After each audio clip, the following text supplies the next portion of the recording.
On Alan Wake, I wrote a horror story that has come true. Thomas Zane did the same in the 70s. You will go no further. If I continue like the Dark Presence wants me to, the story I'm writing won't save Alice.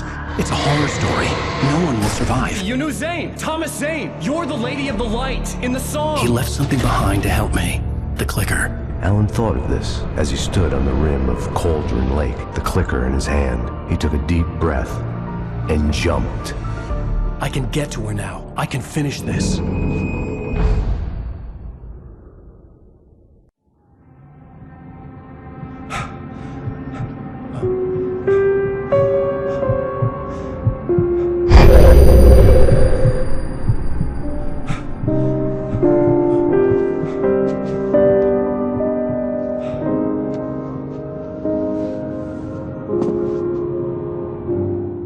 I had a hangover.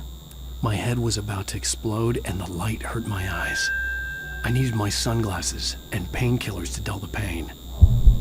In one of my finer moments of self-deception, I swore to quit drinking.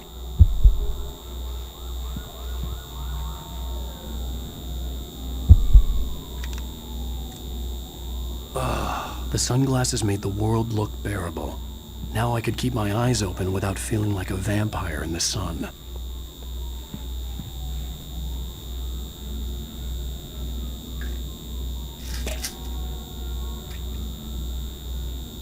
The pills worked fast. The prospect of being awake started to seem bearable again. There was a message waiting for me on the machine. You have one new message. Al! Are you still asleep? Wakey, wakey! You should have your show on your TiVo. If Alice wasn't too mad to record it. As she called me earlier and really chewed me out. Yeah, we went a little overboard last night. But parties are a part of this business. Al, look, I'm saying this as your friend. She's not doing your career any favors by trying to run your life like that, okay? I'll talk to you later, Al. Watch the show.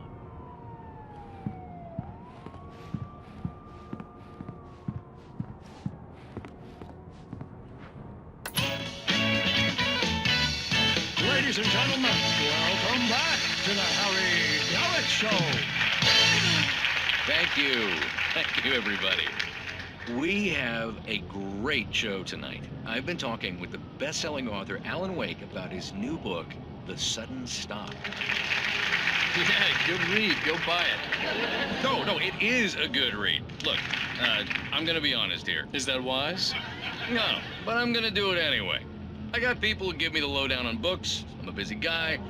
But this one, I actually read from cover to cover. I mean, I'm a big fan. Wow, thanks.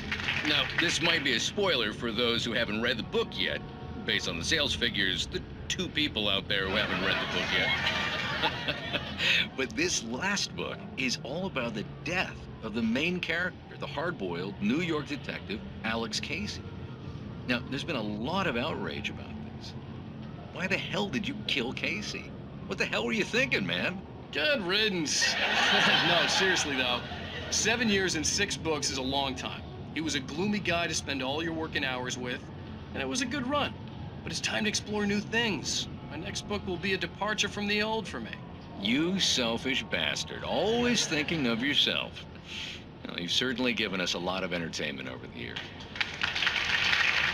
And now that you mention it, Casey was a gloomy guy. Never had much luck with his love life with the ladies. Was that autobiographical in any way? Yeah, no kidding. Casey's lady friends tended to die on him. With Casey, it was all about his pain. No, nothing autobiographical about that. I'm a happily married man. My wife is my muse. Well, congratulations. That's great to hear. So, how's the publicity tour been treating you? Good, great. But I gotta say, I'm glad to be back home in New York. Well, you've certainly been on the news a lot lately. Lots of parties and, you got into a fight with some paparazzi. Oh, man. Well, that guy was really in my face. I lost my temper. I know that wasn't cool. Well, you are famous for that temper. Well, I did also write several books. Well, your latest novel is called The Sudden Stop, and it's in bookstores now. Go get it. That means the 2 of you out there who haven't bought it yet. Ladies and gentlemen, that's all we have for you tonight. I want to thank all our guests for the evening. Alan Wake, Sam Lake. Once more, do the face for us, Sam. There we go. And our musical guests, Poets of the Fall. Thank you. At least I'd been funny. I told myself I could live with that. Hey, honey. Did you watch the show? I didn't say anything stupid if that's what you want to know. Okay, Grumpy. You want an aspirin or something? Are you going to start with me about drinking now? You know what? Go back to sleep, Alan.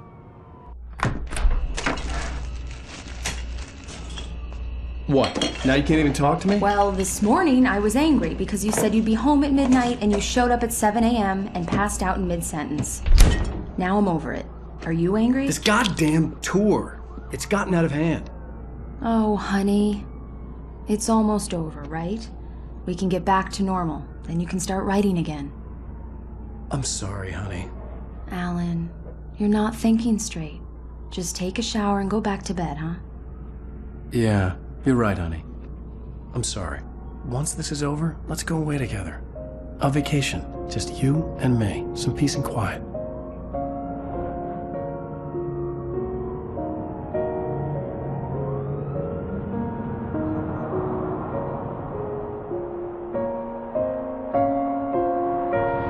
Somehow, the clicker was the key to the cabin. I had to return to Cauldron Lake to save Alice.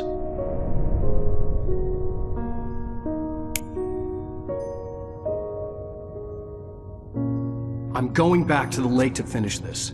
I'm going to write an ending to the story in the manuscript on my own terms, to make it all right. Why can't you just write it here? The last page is still in the typewriter. I need to read it first. Everything needs to be just right. Zane tried to cut some corners, and it didn't end well. Okay, ready when you are. I'm sorry, Sarah, but I need to do this alone. Barry, take her gun. Miss Weaver, close the door when I leave.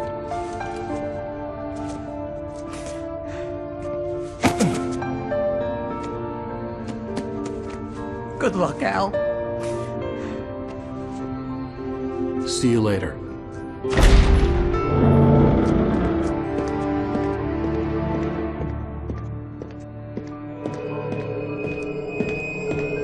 When I got out, it was warm and sunny. I'd flicked the switch of the clicker. Had it done this? I didn't stop to question it. I had to take advantage of the sunlight to get to the lake. On Zane's page, I'd stood on the rim of Cauldron Lake, about to use the clicker. That's where I was headed.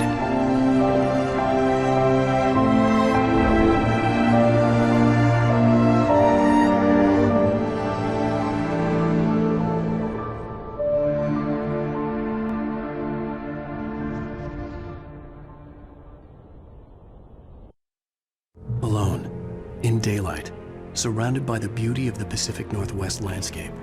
It was hard not to let doubt creep in one last time. I could still chalk everything up to a dream, a delusion. I had enough imagination to make up something like this, having been in the cabin all this time, trapped in a story inside my head, gone mad from grief over Alice's death like Hartman had claimed. There would be no way of knowing. I told myself it didn't really matter. My course was set.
touch me.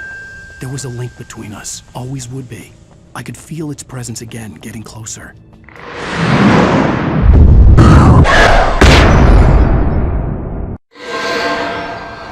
I will kill your wife.